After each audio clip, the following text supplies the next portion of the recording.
Welcome, one and all, sisters, brothers, fathers, mothers, to another one of my special wizard tales.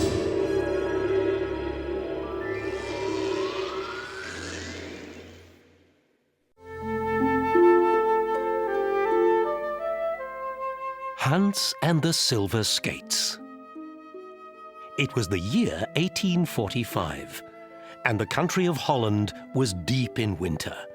Fires burned in all the homes, and the snow-covered windmills turned in the frosty winds.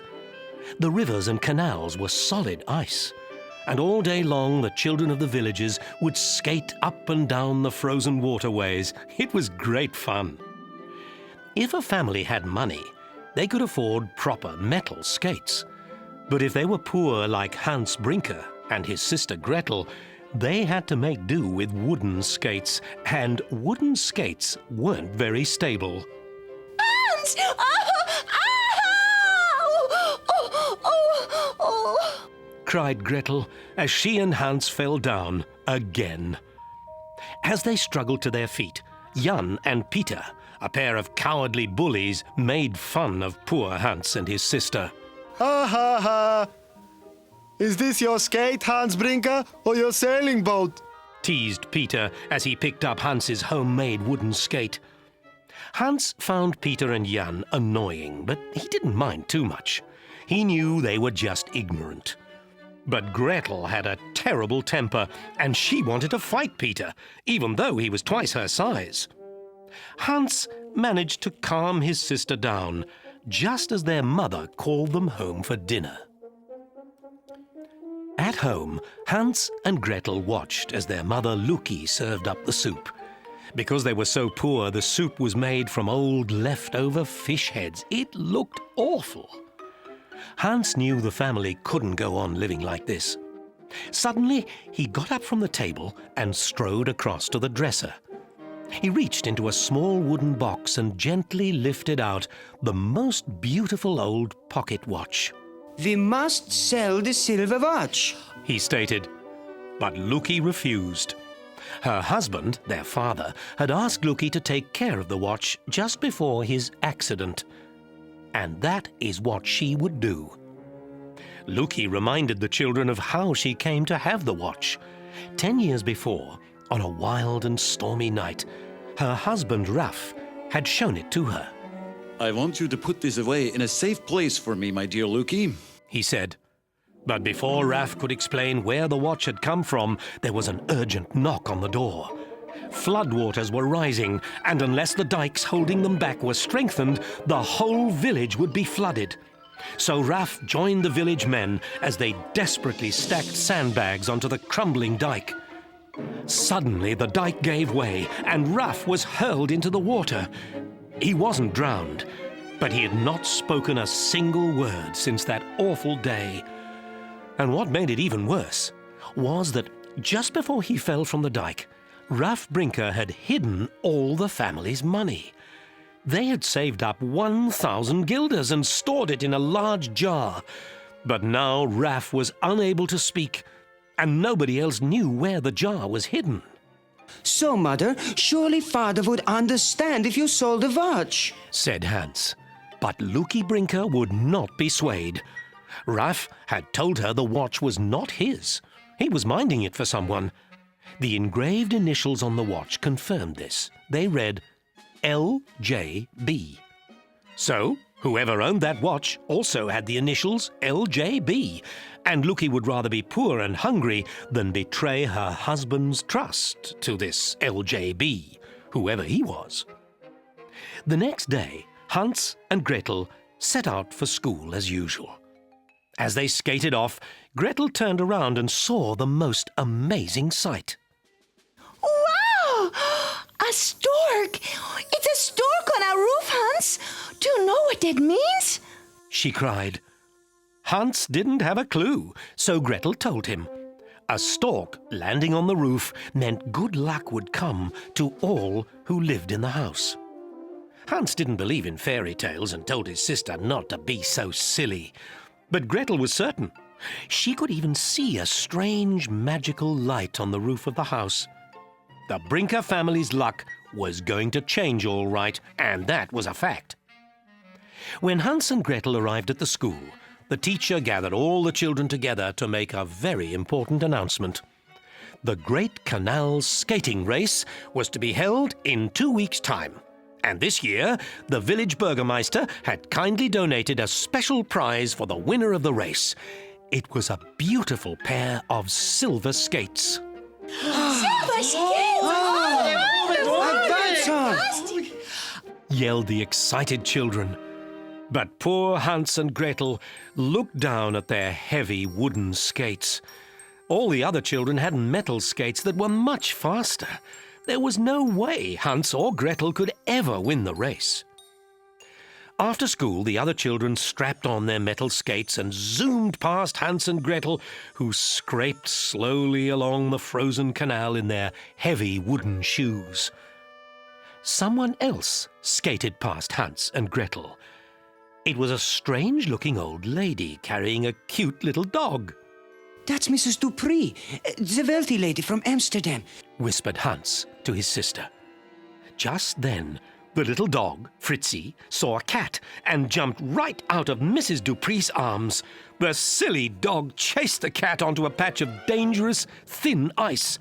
Before the old lady could stop him, the dog fell right through the ice and disappeared into the freezing water. Mrs. Dupree screamed. But Hans knew what to do. He carefully skated over to the hole and plunged his arm into the chilly water. After several anxious moments, Hans drew his arm out, and there, caught by the scruff of the neck, was Fritzie, cold but alive. Delighted, Mrs. Dupree invited the children back to her house. I noticed that you only have wooden skates, she said after they had dried off poor Fritzie. And then Mrs. Dupree did an amazing thing. To thank the children for saving her dog, she gave them each a pair of real metal skates. The grateful Mrs. Dupree asked the children if there was anything else she could do. Embarrassed, Hans told her of their father and his accident. He asked Mrs. Dupree if she knew a specialist doctor in Amsterdam who might be able to help him. The old lady thought for a few moments and then said, Ooh, well, as a matter of fact, I think I know just the man. I'll make inquiries for you. Hans and Gretel were amazed. First the skates and now this. It seemed as if the Brinker luck was changing after all. Hans and Gretel loved their new skates. The metal blades made them travel much faster than their old wooden skates.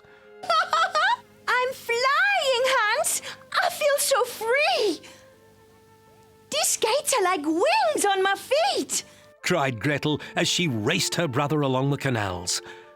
Meanwhile, Mrs. Dupree had travelled to Amsterdam to pay a visit to Dr. Boekman, the best surgeon in all Holland.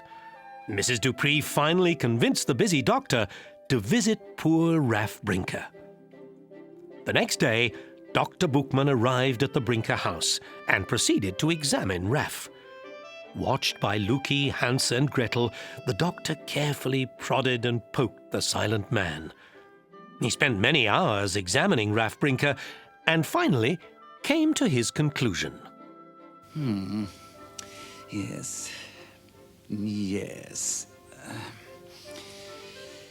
Yes, I'll have to operate. Nothing else for it.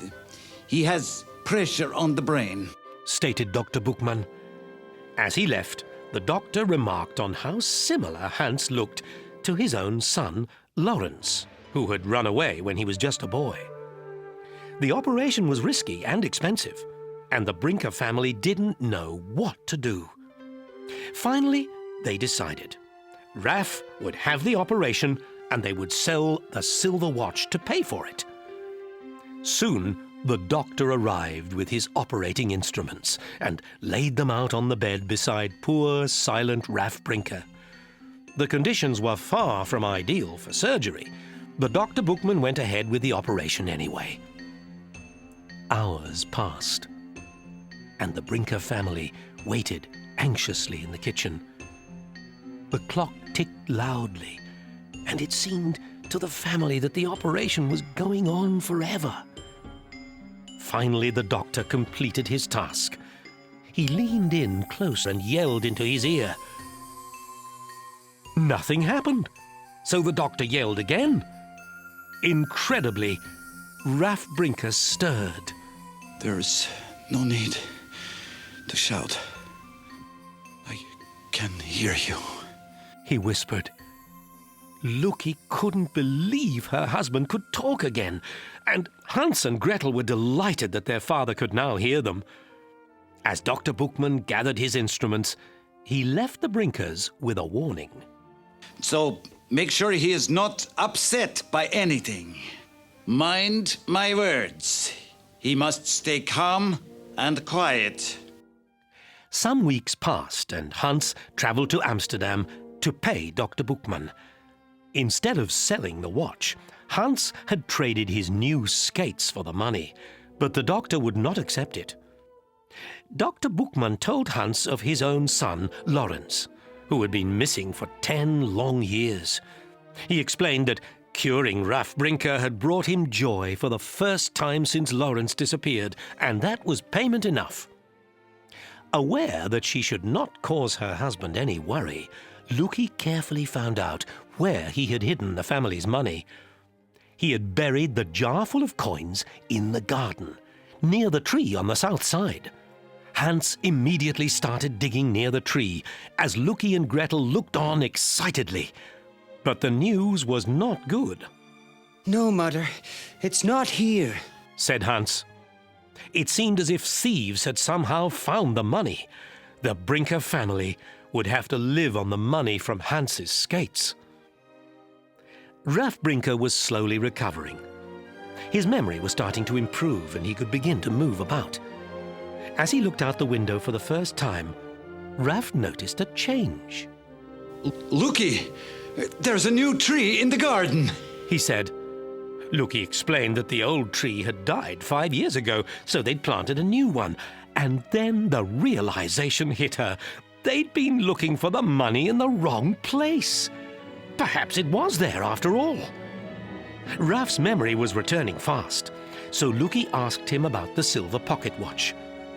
All he could remember was that a young man had given it to him to mind. A young man who was in terrible trouble. Raff's attempts at remembering had tired him, so Loki put him to bed. As soon as he was asleep, the family rushed outside, and Hans began to dig near the old tree stump. Loki and Gretel held their breath as Hans searched. Suddenly he stopped.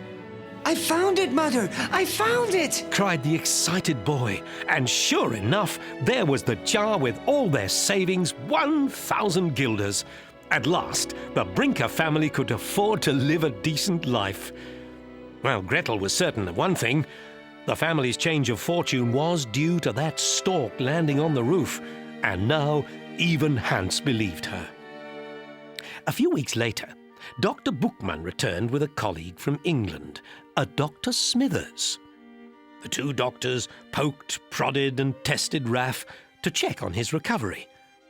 When they asked Raff what he could remember, he told them the story of the silver pocket watch. The day before the accident, he was rowing down a canal when a young boy hailed him. Psst! Sir! Sir! Sir, help me, please. I'm in terrible trouble, cried the boy. Raff Brinker was a good judge of character, and he did help the boy. It seemed that the boy needed to escape from Amsterdam and wanted to travel to England. To thank Raff for his kindness, the boy gave him the silver watch. But Raff would not accept the gift, so the boy asked him to return the watch to his father in Amsterdam. But now, 10 years later, Raff could not remember the name of the boy's father.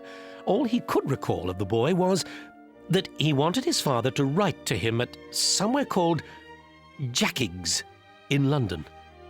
Intrigued, Dr. Bookman asked to see the watch. When Hans showed it to him, the doctor almost fainted. He recognized the watch. LJB? It can't be. Lawrence Jan Bookman. My son is alive. And this is his watch. He cried. Then Dr. Bookman explained what had happened. Lawrence was acting as his assistant when he prepared the wrong medicine. It could have killed the patient, but Dr. Bookman spotted the mistake just in time, and the patient was saved. The trouble was, young Lawrence ran away believing the patient had died. Dr. Bookman was certain that Lawrence still believed he had killed a man. I'll help you find him, Dr. Bookman. I'll go anywhere or do anything to help. We'll find your son, I'm sure, offered Hans Brinker, and the doctor was touched by Hans's kindness.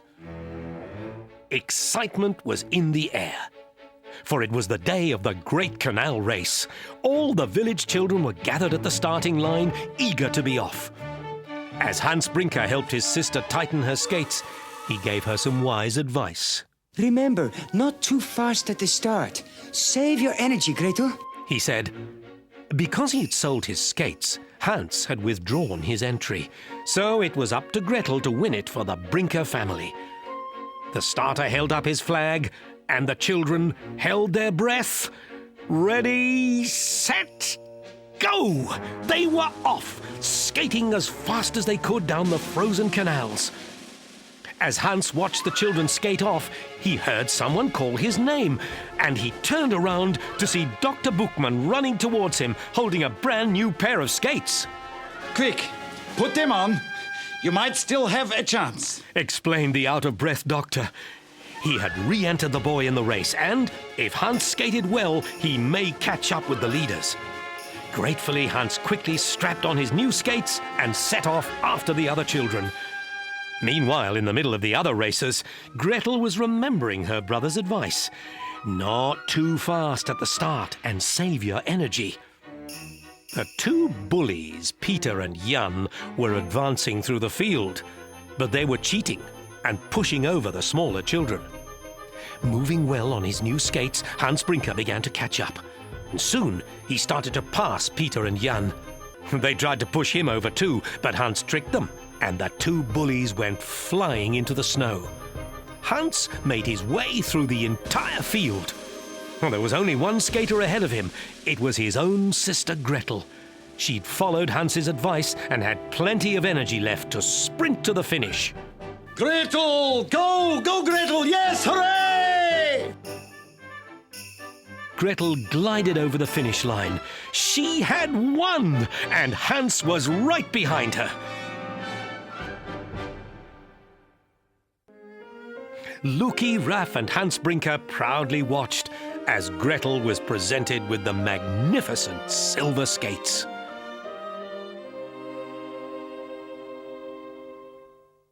Later, at the house, Dr. Bookman and Dr. Smithers joined the Brinkers in celebration. As Gretel examined her new skates, she noticed they were made by a company called Jack Higgs in Birmingham. Oh, perhaps this was the Jackigs that young Lawrence Bookman mentioned when he talked to her father all those years ago. Dr. Smithers was from Birmingham too, and he knew the Jack Higgs silversmiths very well. In fact, there was a young Dutchman in charge, a fellow called Lawrence. Dr. Bookman was amazed. Lawrence, it must be Lawrence. He had found his long-lost son. Oh, this is the luckiest day of my life. And it's all thanks to you two, Hans and Gretel, cried the delighted doctor. And so, both families, the Brinkers and the Bookmans, were complete again.